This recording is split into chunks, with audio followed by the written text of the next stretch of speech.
Hi అండి. ఇదైతే మా అన్నయ్య స్వామి భిక్ష పెట్టిన రోజు వీడియో. మార్నింగ్ అయితే 3 గంటలకు లేసాము. మేము లేసేసరికి అన్నయ్య కూడా వచ్చి ఇక్కడ మండపాన్ని అయితే తయారు చేస్తున్నారు. ఇవన్నీ అరటి డొప్పలతోనే ఈ మండపాన్ని అయితే తయారు చేశారు. ఫస్ట్ అన్నయ్య వచ్చారు. తర్వాత ఇంకో తమ్ముడు వచ్చారు. ఇద్దరు కలిసి అయితే తయారు చేశారు. చాలా టైం పట్టింది ఆ మండపం తయారు చేయడానికి. ఇంచుమించు 7, 8 గంటలు పట్టింది.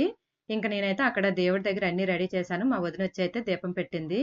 మార్నింగ్ వచ్చిన స్వాములకి మేమందరం అయితే కాలు కడిగాము. తర్వాత మధ్యాహ్నం వచ్చిన స్వాములకి మిగతా వాళ్ళందరూ కడిగారు. ఇంక ఇదంతా డెకరేషన్ అరటి డప్పులతో అయిపోయిన తర్వాత పువ్వులతో అయితే డెకరేషన్ చేశారు. ఇంకా స్వామిలు అన్నయ్యలు ఈ డెకరేషన్ అంతా చేశారు. చాలా బాగుంది డెకరేషన్ కూడాను.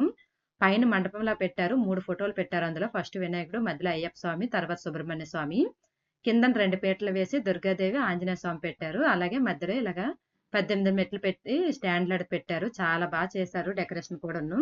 ఇంకా పూజ అయితే ఇక్కడ స్టార్ట్ చేశారు. ఫస్ట్ గా అయితే వినాయకుడికి అయితే పూజ చేసుకున్నారు. తర్వాత సుబ్రహ్మణ్య స్వామికి చేశారు.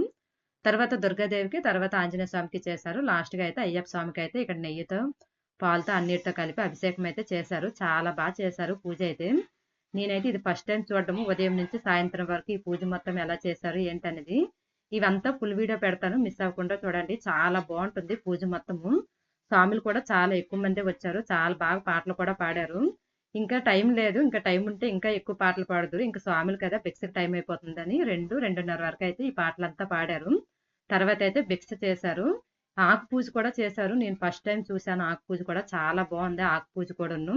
స్వాములు భిక్ష అయిపోయిన తర్వాత ఆకు పూజ అయితే నదిలోకి వెళ్ళి అవైతే నదిలో కలుపుతారు గంగలో. అది కూడా చాలా బాగుంది. ఫుల్ వీడియో అయితే పెడతాను. మిస్ అవ్వకుండా చూడండి.